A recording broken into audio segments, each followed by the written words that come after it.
दोस्तों, स्वागत है आपका हमारे YouTube चैनल में। तो देखिए, चर्चा चल रही थी, कल हमने खत्म किया है गुप्त वंश, और गुप्त वंश के बाद जो है अगला टॉपिक है गुप्तोत्तर काल, यानी गुप्त वंश के बाद जो है अगले जो राजवंश आते हैं उनकी चर्चा कर लेते हैं।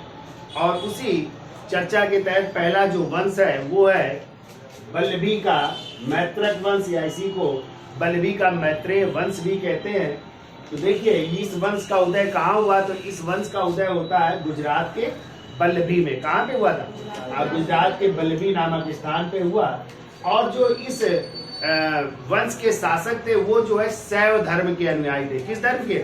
शैव धर्म के अनुयायी थे। जबकि जो चीनी यात्री है हुएनसांग ने कहा है कि नहीं, ये शैव धर्म के नहीं बल्कि ये बौद्ध धर्म के अनुयायी थे। ठीक है, उन्होंने इनको किस धर्म का अनुयायी माना?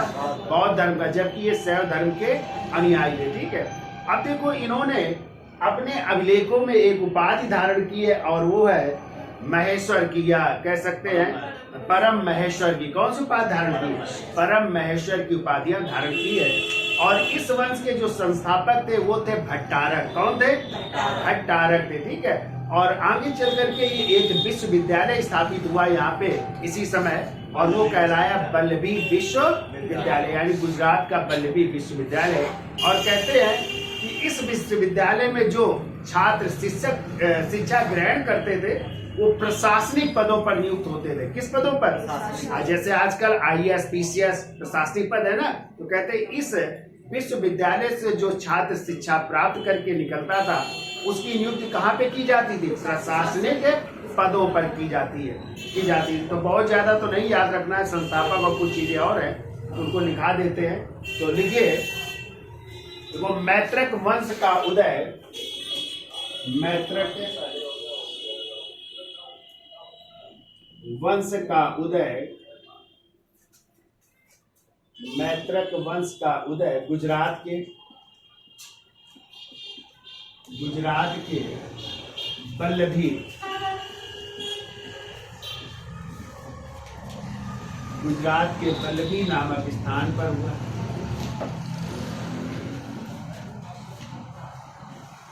गुजरात के वल्लभी नामक स्थान पर हुआ। देखो, यहाँ से के शासक किस धर्म से थे? तो देखो, यहाँ के शासक शैव धर्म के अनुयायी थे। यहाँ के शासक शैव धर्म के अनुयायी थे। शैव धर्म के अनुयायी थे। जबकि चीनी यात्री हुएनसांग ने इन्हें बौद्ध धर्म का अनुयायी बताया है। बौद्ध धर्म का अनुयायी बताया है। ठीक है, यानी यहाँ के शासक शैव धर्म के अनुयायी थे, जबकि हुएनसांग ने इन्हें बौद्ध धर्म का अनुयायी बताया है। ठीक है, बिल्कुल। इन्होंने अपने अभिलेखों में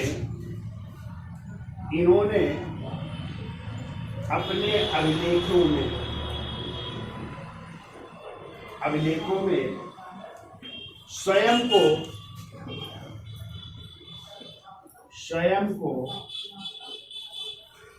देखो परम महेश्वर घोषित किया है। स्वयं को परम महेश्वर घोषित किया है। स्वयं को परम महेश्वर घोषित किया। ठीक है, तो लिखे संस्थापक कौन थे इस धर्म के? तो लिखे संस्थापक, ऐसे लिखो पॉइंट में, इस धर्म के संस्थापक भट्टारक, या इन्हीं को भट्टारक भी कहते हैं। ठीक है, भट्टारक या भट्टारक थे।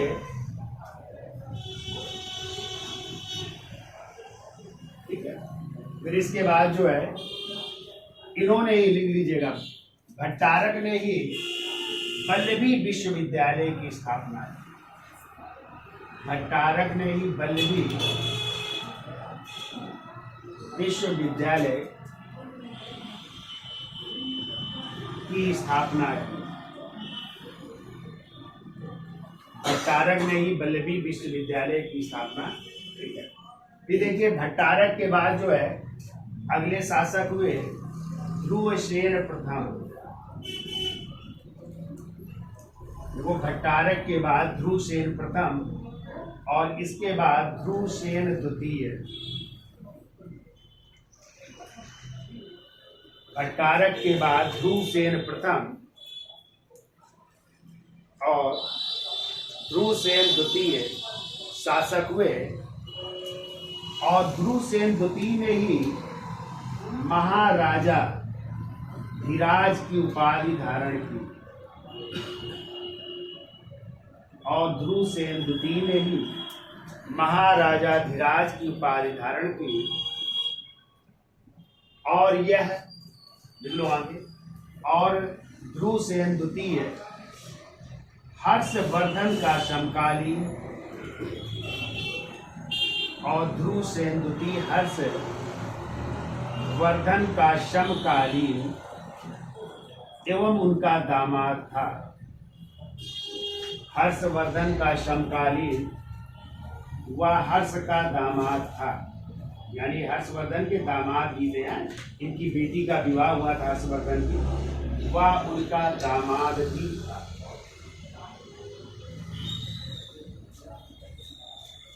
वह उनका दामाद भी था। ठीक है।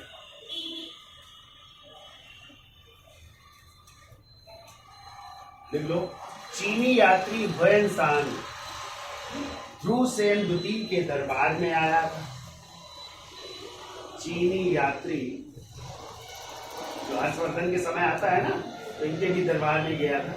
तो चीनी यात्री हुएनसांग, चीनी यात्री हुएनसांग ध्रुवसेन द्वितीय के दरबार में, ध्रुव सेन द्वितीय के दरबार में आया। दरबार में आया चीनी यात्री चलेगा। हुएनसांग ध्रुवसेन द्वितीय के दरबार में आया। अगला पॉइंट देखो, ध्रुवसेन द्वितीय ने हर्ष के प्रयागराज, ध्रुवसेन द्वितीय ने हर्षवर्धन के या हर्ष के प्रयागराज एवं कन्नौज, प्रयागराज एवं कन्नौज में होने वाले समारोह में शामिल हुआ था। समारोह में शामिल हुआ था। ध्रुवसेन द्वितीय हर्ष के प्रयागराज एवं कन्नौज के धार्मिक समारोहों में, कन्नौज के धार्मिक समारोह में शामिल हुआ था।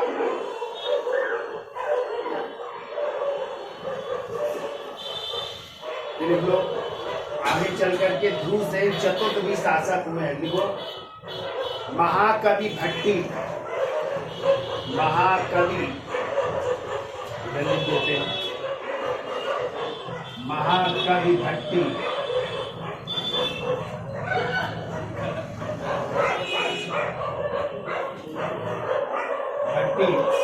ध्रुवसेन चतुर्थ के, ध्रुवसेन चतुर्थ के दरबार में रहते थे।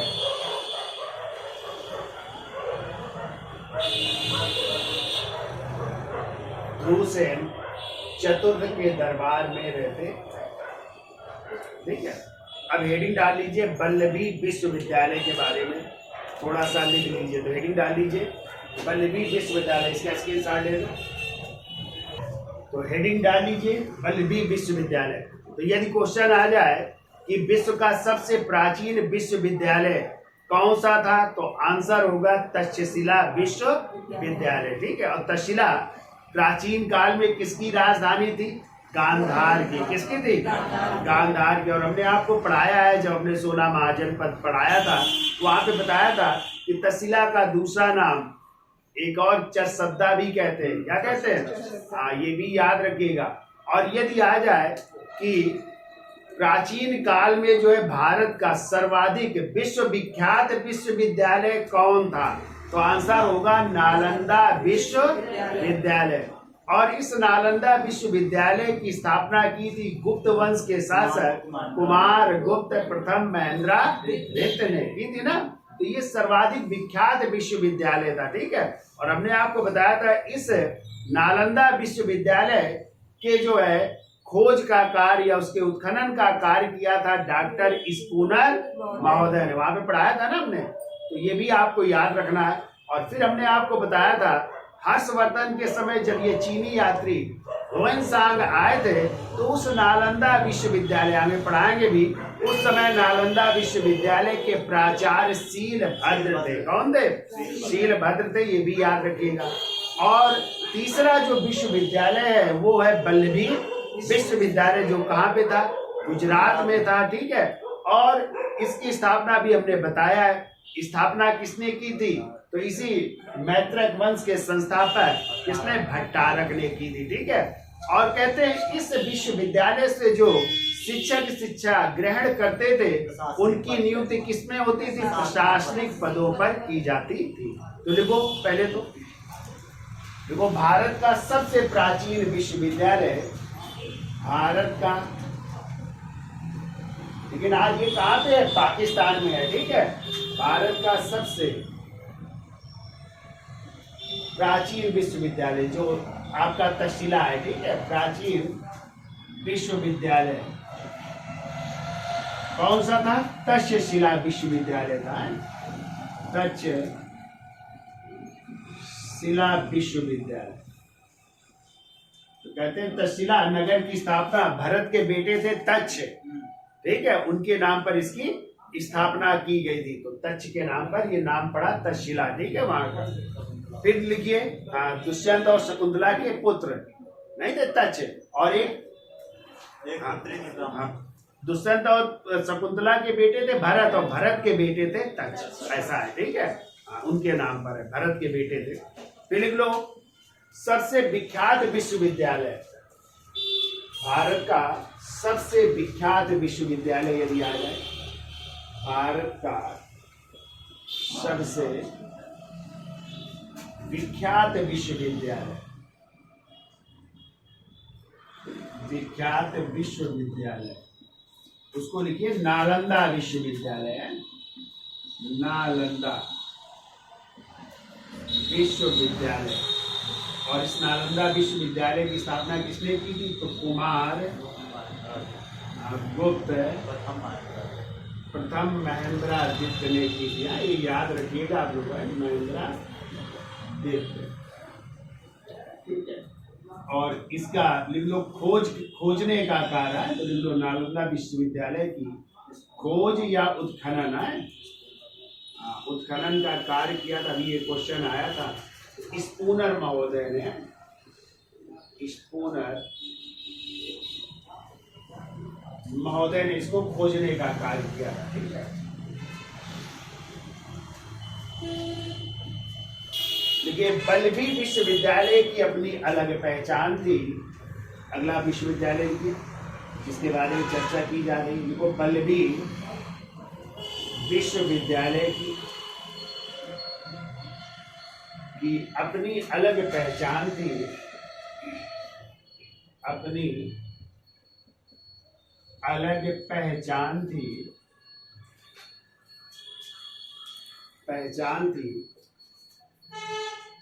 इसकी स्थापना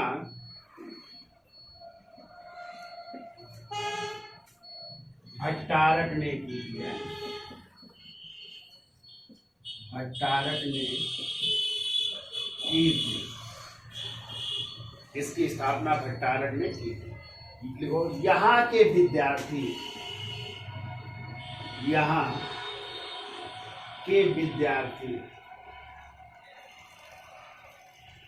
यहाँ के विद्यार्थी प्रशासनिक पदों पर सर्वाधिक नियुक्त होते थे। प्रशासनिक पदों पर सर्वाधिक नियुक्त होते थे। सर्वाधिक नियुक्त होते थे।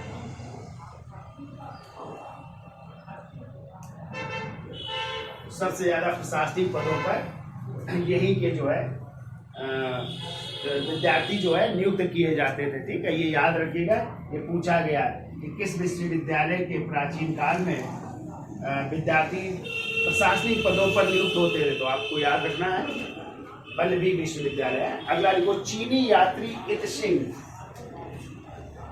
चीनी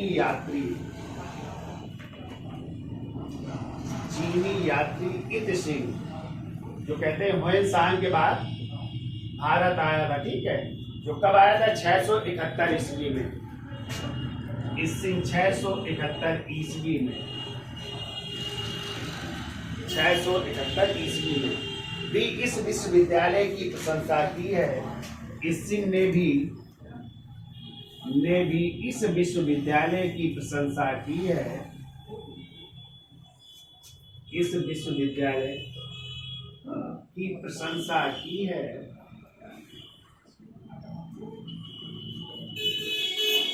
और यहाँ के आचार्यों में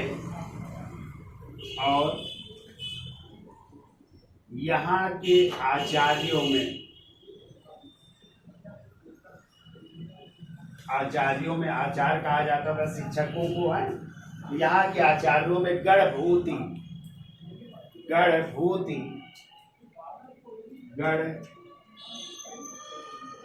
एक तो ये थे आचार्य, इनका उल्लेख किया है।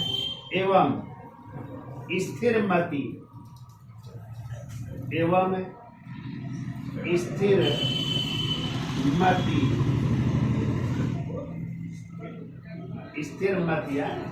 का नाम उल्लेखनीय है।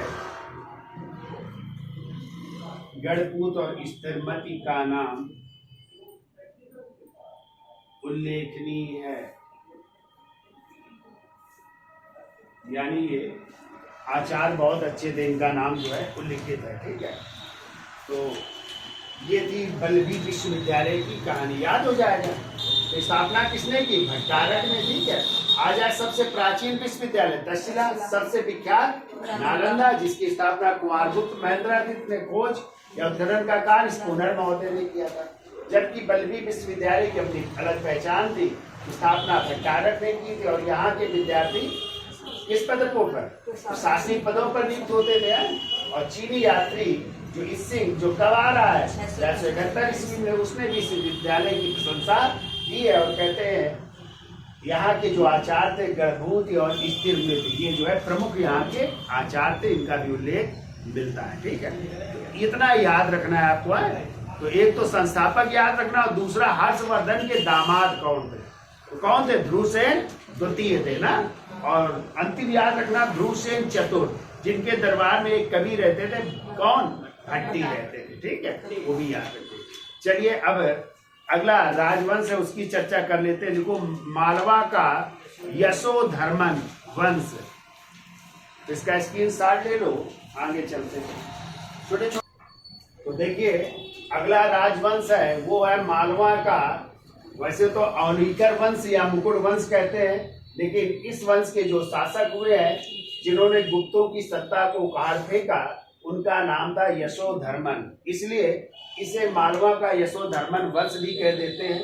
वैसे वंश का नाम क्या था? औलिकर या मुकुट वंश। ठीक है, तो यशोधर्मन का दूसरा नाम विष्णुवर्धन भी कहते हैं। यानी यदि आ जाए यशोधर्मन के अन्य नाम क्या थे, इसका एक अन्य नाम था और वो है विष्णुवर्धन नाम था। ठीक है, विष्णुवर्धन। तो इसने गुप्तों की सत्ता को क्या किया? उखाड़ फेंका। और कहते हैं इसके बारे में जानकारी हमें मंदसौर प्रशस्ति से मिलती है। किस प्रशस्ति से? मंदसौर। उस मंदसौर प्रशस्ति के लेखक है वासुल। ठीक है, वासुल ने लिखा है तो उसके बारे में जानकारी मिलती है। चलिए लिखते चलिए तो हम बोल दें। तो गुप्तों की शक्ति को आघात पहुंचाने का श्रेय गुप्तों की शक्ति को आघात पहुंचाने का श्रेय आघात पहुंचाने का श्रेय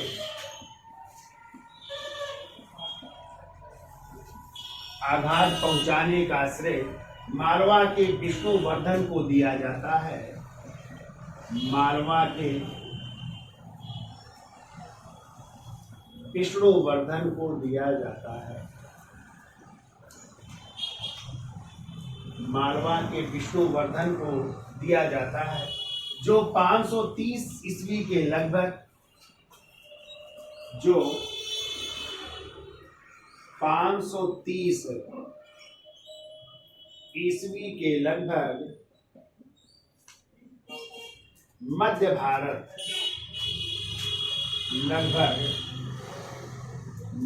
भारत या कह सकते हैं मालवा है, मालवा में औलिकर वंश या मुकुट वंश का था। औलिकर वंश या मुकुट वंश का,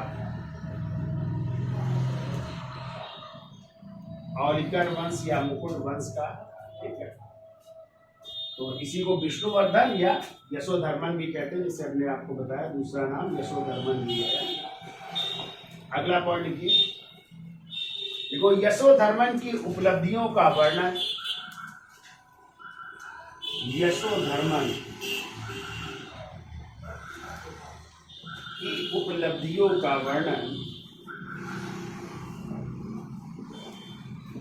यशोधर्मन की उपलब्धियों का वर्णन हमने बताया। कौन सी प्रशस्ति? मंदसौर अभिलेख है, वासुल द्वारा रचित, वासुल द्वारा रचित मंदसौर अभिलेख से होता है। मंदसौर अभिलेख से होता है। वासुल द्वारा रचित मंदसौर अभिलेख से होता है, जिसमें उसने उत्तर और पूर्व के राजाओं को पराजित कर उत्तर एवं पूर्व के राजाओं को पराजित कर, पूर्व के राजाओं को पराजित कर उपाधि धारण कर रहा है महाराजाधिराज किया, पराजित कर महाराजाधिराज। उत्तर और पूर्व के राजाओं को पराजित कर महाराजा धीराज या राजाधिराज परमेश्वर का वो है, राजाधिराज परमेश्वर का, राजाधिराज परमेश्वर, राजाधिराज परमेश्वर की उपाधि धारण की, उपाधि धारण की, राजाधिराज परमेश्वर की उपाधि धारण की।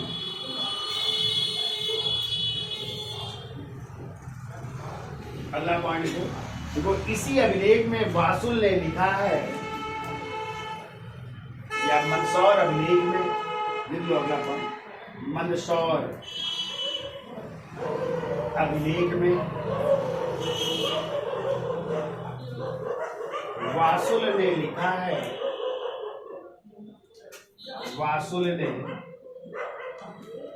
लिखा है, वो लिखता है कि जो हूण शासक थे मिहिरकुल, पीछे पढ़ा है ना, तो हूण शासक मिहिरकुल कहते हैं, जो शैव धर्म का अनुयायी था, पीछे हमने पढ़ाया था ना, शिव का उपासक था। तो कहते हैं उसने शिव के अलावा या शिव के सामने ही वो अपना नतमस्तक झुकाया था, इसके अलावा उसने किसी के सामने सर नहीं झुकाया था। लेकिन कहते हैं उसके दम को जो है समाप्त करने वाला शासक यही था मालवा का शासक यशोधर्मन। यानी उसने जो है अपने सामने उसको क्या किया, नत मस्तक किया। ठीक है, ये भी उल्लेख मिलता है किसमें, इसी मंदसौर प्रशस्ति में मिलता है। ठीक है, तो लिखिए क्या लिखा, मंदसौर अभिलेख में वासुल ने लिखा है कि कश्मीर के हूण शासक की कश्मीर, तो हमने आपको बताया था जब मेहरकुल को पहले गुप्त शासक नरसिंह बालादित्य ने पराजित किया था, लेकिन अपनी माँ के कहने पर छोड़ दिया था, तो वो भग करके कहाँ चला गया था, कश्मीर। ठीक है, तो कहाँ शासन कर रहा है ये, कश्मीर में। तो लिखो कश्मीर के शासक या कश्मीर के हूण शासक कर लो है, कश्मीर के हूण शासक मिहिरकुल, कश्मीर के हूण शासक मिहिरकुल ने शिव के अतिरिक्त, मिहिरकुल ने शिव यानी भगवान शिव के अतिरिक्त, शिव के अतिरिक्त भगवान शिव के अतिरिक्त किसी के सामने सर नहीं झुकाया था, किसी के सामने, किसी के सामने सर नहीं झुकाया था, सर नहीं झुकाया था, परंतु यशोधर्मन ने उससे अपनी चरण वंदना कराई, परंतु यशोधर्मन ने, यशोधर्मन ने उससे अपनी चरण वंदना कराई, उससे अपनी चरण वंदना कराई, यानी अपने पैरों के आगे क्या किया, झुकाया उसको। ठीक है, तो अपनी चरण वंदना कराई। ये उल्लेख हमें मिलता है मंदसौर अभिलेख से, और इसके लेखक कौन है, वासुल ने लिखा है। ठीक है, कि कश्मीर के हूण शासक मेहरकुल ने शिव के अतिरिक्त किसी के सामने सर नहीं झुकाया था, परंतु यशोधर्मन ने उससे अपनी चरण वंदना कराई। ठीक है, अगला पॉइंट को, मंदसौर प्रशस्ति में ही यशोधर्मन को, मंदसौर प्रशस्ति में ही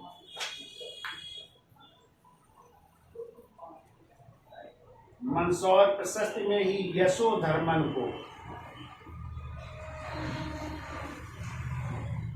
यशोधर्मन को जनेंद्र, जनेंद्र जनेंद्र कहा गया है, या इसी को कहते हैं जननायक कहा गया, जनेंद्र या जननायक कहा गया है,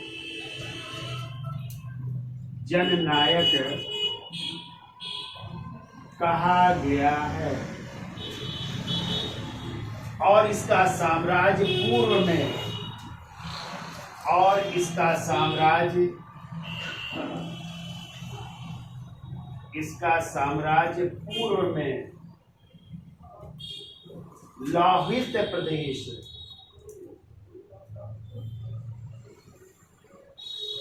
और लोहित प्रदेश कहते हैं असम है, पूर्व में लोहित प्रदेश का मतलब असम, और असम में ही याद रखिएगा ब्रह्मपुत्र नदी है, लोहित या कोई ब्रह्मपुत्र भी कहा गया है, तो ब्रह्मपुत्र नदी से, ब्रह्मपुत्र नदी से लेकर पश्चिम में समुद्र तक, से लेकर पश्चिम में समुद्र तट, समुद्र तट तक, और उत्तर में, और उत्तर में हिमालय पारियात पर्वत से, उत्तर में हिमालय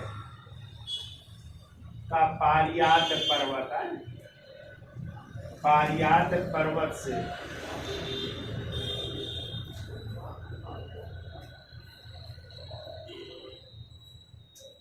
पारियात पर्वत से लेकर दक्षिण में महेंद्र पर्वत तक, दक्षिण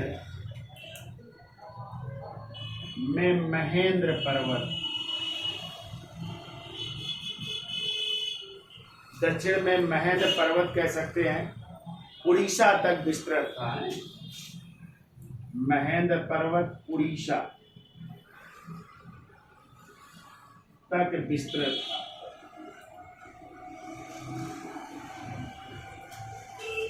उड़ीसा तक विस्तृत था। तो दक्षिण में रेवा नदी भी लिख लेना। रेवा नदी दक्षिण में महेंद्र पर्वत, या नदी का नाम लिख लो रेवा नदी, और रेवा नदी कहते हैं नर्मदा को है, तो दोनों नाम लिख लो, रेवा नदी या नर्मदा नदी तक। देखो उसमें आ रहा है कि नहीं, लिख लो दक्षिण में रेवा नदी या नर्मदा नदी या महेंद्र पर्वत उड़ीसा तक विस्तृत था। तो नदी का नाम भी लिख लो। तो दक्षिण में महेंद्र पर्वत या रेवा नदी, जिसे नर्मदा नदी कहते हैं, तक विस्तृत था। तो कितना बड़ा साम्राज्य था इसका। ठीक है, नहीं आ रहा है, चलो कोई बात नहीं, तो लिख लेना, हम बोल दे रहे हैं। तो इसका साम्राज्य पूर्व में लोहित का मतलब ब्रह्मपुत्र नदी से लेकर पश्चिम में गुजरात का समुद्र तट तक, तथा उत्तर में हिमालय के पारियात पर्वत से लेकर दक्षिण में रेवा नदी या नर्मदा नदी, या कह सकते हैं महेंद्र पर्वत उड़ीसा तक विस्तृत है। हाँ ठीक है, अब हेडिंग डाल लीजिए। अगला टॉपिक है मगध एवं मारवा का उत्तर गुप्त शासक। तो उत्तर गुप्त शासक आ रहे हैं, तो उन्हीं में से एक शासक होगा जिसका नाम था, आप लोग पढ़ोगे, देवगुप्त। और इसी देवगुप्त ने जो है कन्नौज के मौखरी शासक हर्षवर्धन की बहन ब्याही थी राजश्री, कन्नौज में किसके साथ, गृह वर्मा के साथ। तो वही मालवा का शासक था देवगुप्त, जिसने किसकी, गृह वर्मा की हत्या कर दी थी और हर्षवर्धन की बहन राजश्री को बंदी गृह में बंदी बना लिया था। और दूसरी चीज, इसी देवगुप्त ने बंगाल के शासक शशांक के साथ मिलकर के हर्षवर्धन के बड़े भाई राजवर्धन की भी धोखे से हत्या कर दी थी। ठीक है, तो ये गुप्त शासक है जो मगध से भी शासन करते हैं और कहां से, मालवा से भी शासन करते हैं। तो ये मगध और मालवा के उत्तर गुप्त शासक कहलाते हैं। ठीक है, तो इनकी भी चर्चा कर लेते हैं। इसका स्क्रीनशॉट ले लो, फिर चर्चा कर लेते हैं। तो आज के लिए इतना रखते हैं। नेक्स्ट टर्म में जो है मालवा और मगध के उत्तर गुप्त शासकों की चर्चा करेंगे। तो वीडियो अच्छा लगा हो तो लाइक, शेयर और सब्सक्राइब करिए। धन्यवाद।